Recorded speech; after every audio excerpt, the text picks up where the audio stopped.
Assalamualaikum warahmatullahi wabarakatuh. Bismillahirrahmanirrahim. Alhamdulillahirabbil alamin wa bihi nasta'inu ala umrid dunya waddin.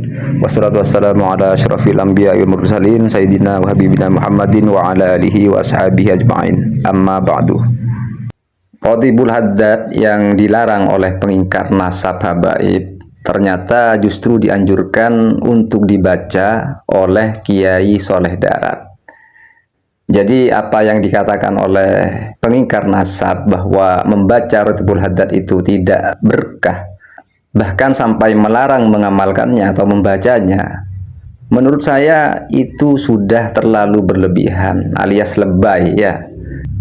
Sekalipun tidak mau mempercayai Ba'alawi sebagai keturunan Rasulullah, kenapa kok sampai menganggap orang yang membaca Ratibul Haddad itu tidak berkah? Dasarnya apa mengatakan kalau membaca Ratibul Haddad itu tidak berkah? Kalaupun saat ini ada oknum-oknum Habib yang ngawur, kenapa yang sudah wafat juga ikut dibawa-bawa? Jadi Boyo itu yang fair, yang waras. Jangan seperti babi buta. Maksud saya, jangan sampai membabi buta. Yang benar itu kan ikuti yang baik, hindari yang tidak baik. Kan begitu. Kenapa tiba-tiba setelah menjadi pembatal nasab kok malah jadi sengklek begini ya? Kalau misalnya saya itu ada di barisan pembatal nasab, naudzubillah tapi ya, misalnya ini, maka saya hanya fokus pada persoalan nasab dan fokus pada kelakuan oknum yang menyimpang dari syariat. Itu saja yang dibahas. Jangan kemana-mana, apalagi yang tidak salah disalahkan. Yang berkah dianggap tidak berkah. Yang dianjurkan malah dilarang. Nah, kalau seperti wirid Ratibul Haddad ini kan nggak ada masalah dan salahnya sama sekali. Apalagi misalnya sampai mencela dan merendahkan pengarangnya yang sudah wafat.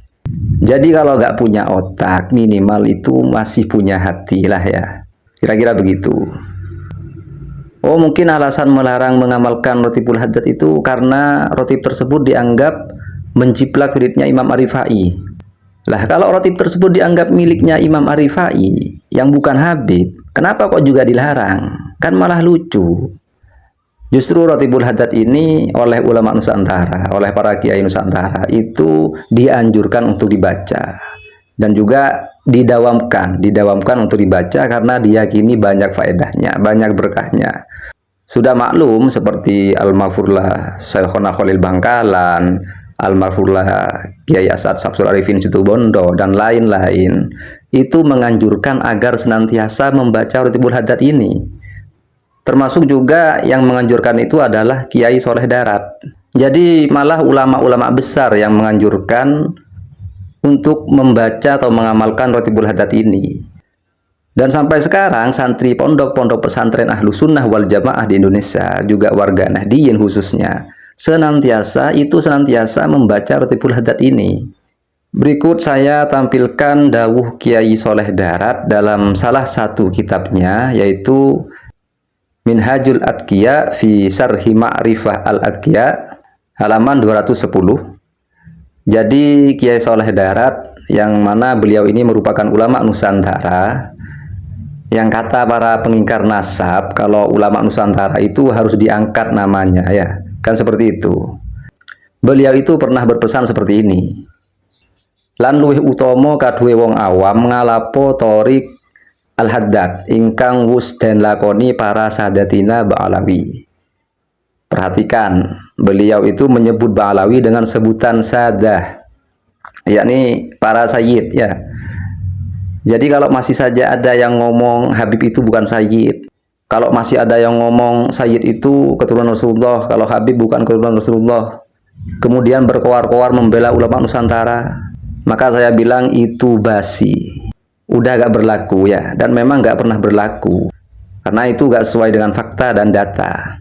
Jadi kalau di bahasa Indonesia kan, dawuh Kiai Soleh Darat tersebut ialah, dan lebih utama bagi orang awam mengambil tarekat Al-Haddad yang sudah dilakukan oleh Sadah Ba'alawi. Maka di sini jelas Kiai Soleh Darat menganjurkan orang awam untuk mengambil tarekat yang umum, yaitu tarekat Alawiyah melalui Imam atau Habib Abdullah Al-Haddad. Dan di antara bacaan dalam tarekat ini yang didawamkan atau disenantiasakan, dilestarikan oleh Sada Ba'alawi adalah Rotibul Haddad. Maka janganlah kebencianmu atau kebencian kita atas suatu kaum membuatmu berlaku tidak adil. Untuk sekedar diketahui, Kiai Soleh Darat ini merupakan ulama besar yang lahir di Jepara pada tahun 1820 Masehi. Beliau merupakan ulama yang diriwayatkan sebagai gurunya Kiai Haji Hasyim Asy'ari, pendiri Nahdlatul Ulama. Dan juga diceritakan bahwa beliau adalah gurunya Kiai Haji Ahmad Dahlan, pendiri Muhammadiyah. Beliau, Kiai Haji Soleh Darat, juga menjadi salah satu ulama Indonesia yang pernah mendapatkan izin atau lisensi untuk mengajar di Mekah, Arab Saudi. Jadi begitu, kurang lebihnya saya mohon maaf. Hadanallah wa iyyakum. Assalamualaikum warahmatullahi wabarakatuh.